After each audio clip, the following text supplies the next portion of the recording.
ఆడపిల్లల్ని ప్రోత్సహిస్తే సత్తా చాటడంలో ఎవరికీ తీసిపోరని ప్రధానమంత్రి నరేంద్ర మోదీ అన్నారు. మన్ కీ బాత్ ద్వారా దేశ ప్రజలను ఉద్దేశించి ప్రసంగించిన ప్రధాని ఒలింపిక్స్ లో పతకాలు సాధించిన పీవీ సింధు, సాక్షి మాలిక్ పై ప్రశంసలు కురిపించారు. సింధు కోచ్ పుల్లెల గోపీచంద్ కోచ్ కు అసలైన అర్థం చెప్పారన్న ప్రధాని దేశంలో క్రీడల అభివృద్ధికి దీర్ఘకాలిక ప్రణాళిక రూపొందిస్తున్నట్లు తెలిపారు. కశ్మీర్ అల్లర్లపై ఆందోళన వ్యక్తం చేసిన ప్రధాని ప్రేమ, ఐక్యతలే శాంతికి మూల మంత్రాలని అన్నారు. సమకాలీన సమస్యలు, అంశాలపై మన్ కీ బాత్ ద్వారా నెలకోసారి తన అభిప్రాయాలను పంచుకుంటున్న ప్రధాని మోదీ ఈసారి క్రీడల అభివృద్ధి ప్రధానాంశంగా ప్రసంగించారు. ఈ మన్ కీ బాత్లో రియో ఒలింపిక్స్ గురించి మాట్లాడాలని తనకు అనేక విజ్ఞప్తులు వచ్చాయన్న ప్రధాని విశ్వ క్రీడల్లో పతకాలు సాధించిన పీవీ సింధు, సాక్షి మాలిక్తో పాటు అద్భుత ప్రతిభ కనబర్చిన దీపా కర్మాకర్లపై ప్రశంసలు కురిపించారు.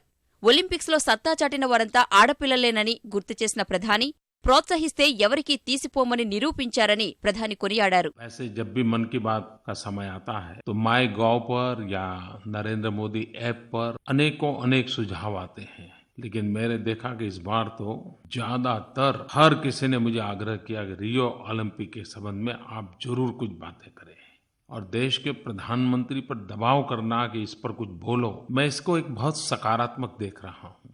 क्रिकेट के बाहर भी भारत के नागरिकों में और खेलों के प्रति भी इतना प्यार है, इतनी जागरूकता है और इतनी जानकारियां है। मेरे लिए तो ये संदेश पढ़ना ये भी एक अपने आप में बड़ा प्रेरणा का कारण बन गया। सिंधु, साक्षी और दीपा कर्माकर का जिक्र जरूर कीजिए। हमें जो पदक मिले बेटियों ने दिलाए। हमारी बेटियों ने एक बार फिर साबित किया कि वे किसी भी तरह से किसी से भी कम नहीं है. దేశంలో క్రీడల అభివృద్ధి, భవిష్యత్ ఒలింపిక్స్ లో పతకాల కోసం దీర్ఘకాలిక ప్రణాళికతో పనిచేస్తున్నట్లు ప్రధాని తెలిపారు. ఈ విషయంలో రాష్ట్రాలు కూడా సహకరించాలని మోదీ కోరారు. రాబోయే ఉపాధ్యాయుల దినోత్సవం నేపథ్యంలో మనిషి జీవితంలో గురువు పాత్రను గుర్తు చేశారు. ఉపాధ్యాయుడు తల్లితో సమానమని అభివర్ణించిన మోదీ పీవీ సింధు శిక్షకుడు పుల్లెల గోపీచంద్ దానికి అసలైన అర్థం చెప్పారని ప్రశంసించారు. हमें बहुत कुछ करना है, लेकिन जो करते आए हैं वैसा ही करते रहेंगे तो शायद हम फिर निराश होंगे। मैंने एक कमेटी की घोषणा की है। भारत सरकार इन हाउस इसकी गहराई में जाएगी, दुनिया में क्या क्या प्रैक्टिसेस हो रही है उसका अध्ययन करेगी, हम अच्छा क्या कर सकते हैं उसका रोड मैप बनाएगी। 2020, 2024, 2028 एक दूर तक की सोच के साथ हमने योजना बनानी है।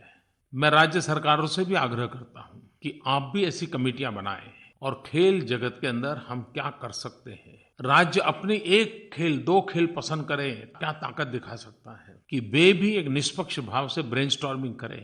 और हिंदुस्तान में हर नागरिक से भी मैं आग्रह करता हूं कि जिसको भी उसमें रुचि है वो मुझे नरेंद्र मोदी ऐप पर सुझाव भेजें, सरकार को लिखें। मेरे लिए 5 सितंबर शिक्षक दिवस भी था और मेरे लिए शिक्षा दिवस भी था। जीवन में जितना माँ का स्थान होता है उतना ही शिक्षक का स्थान होता है। इन दिनों रियो ओलंपिक के बाद चारों तरफ पुल्लेला गोपीचंद जी की चर्चा होती है। वे खिलाड़ी तो हैं, लेकिन उन्होंने एक अच्छा शिक्षक क्या होता है उसकी मिसाल पेश की है। मैं आज गोपीचंद जी को एक खिलाड़ी से अतिरिक्त एक उत्तम शिक्षक के रूप में देख रहा हूँ और शिक्षक दिवस पर पुल्लेला गोपीचंद जी को सैल्यूट करता हूँ. వస్తు సేవల పన్ను బిల్లు, కశ్మీర్ సమస్య పరిష్కారం విషయంలో ప్రతిపక్షాల సహకారాన్ని మన్ కీ బాత్లో ప్రధాని ప్రశంసించారు. జమ్మూ కశ్మీర్లో యువతను రెచ్చగొడుతున్న వారు ఎప్పటికైనా వారికి సమాధానం చెప్పాల్సి ఉంటుందని మోదీ అన్నారు.